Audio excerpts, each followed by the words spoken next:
जी dear medicos, आज हम बात करेंगे अल्फा-1 एगोनिस्ट की। अगर हम अल्फा-1 एगोनिस्ट की बात करें, इसको दो ग्रुप में डिवाइड करते हैं, कैटेकोलोनामाइन और नॉन कैटेकोलोनामाइन।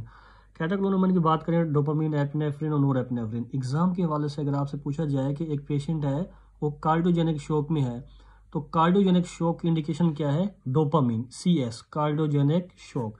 अगर एक पेशेंट है वो एनाफ्लेटिक शॉक में है, फॉर एग्जाम्पल एनाफ्लेटिक शॉक में याद रखना है कि एक पेशेंट है इंसुलिन लगा के आ गया है, या फीमेल है अपनी मेल की अटेंशन गेन करने के लिए खुद को इंसुलिन लगा के आ गई है, या एक पेशेंट है उसने पेंसिलिन इंजेक्ट कर ली है, पेंसिलिन इंजेक्ट करने के बाद भी पेशेंट जो होता है वो एनाफ्लेटिक शॉक में चला जाता है। या याद रखें, अगर इंसेक्ट्स बाइट उसके बाद भी पेशेंट जो होता है वो एनाफ्लेटिक शॉक में चला जाता है।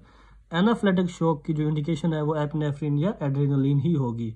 अगर पेशेंट है वो सेप्टिक शॉक में चला गया है, सेप्टिक शॉक का मतलब है कि जो ग्राम नेगेटिव बैक्टीरिया होते हैं, ग्राम नेगेटिव बैक्टीरिया के ऊपर जो कवरिंग होती है ना, वो थर्ड कवरिंग होती है, और थर्ड कवरिंग की जो आउटर लेयर होती है वो लिपिड ए की बनी होती है। जब gram negative bacteria broad spectrum antibiotic इस्तेमाल करने के बाद गिरते हैं तो क्या काज करते हैं? Septic shock.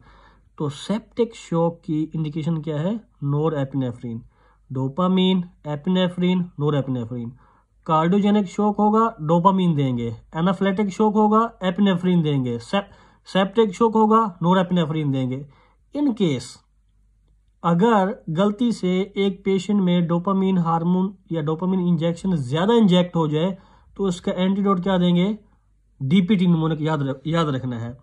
DPT, doxazosin, prazosin, terazosin. याद रखें, अगर हम कैटाक्लोनामाइन की बात करें तो आपने 3 MCQs एग्जाम के हवाले से डिस्कस किए, कार्डियोजेनिक शॉक, एनाफ्लेटिक शॉक और सेप्टिक शॉक। सेप्टिक शॉक की इंडिकेशन क्या है? नोरेपिनेफ्रिन। एनाफ्लेटिक की क्या है? एपिनेफ्रिन। और कार्डियोजेनिक शॉक की क्या है?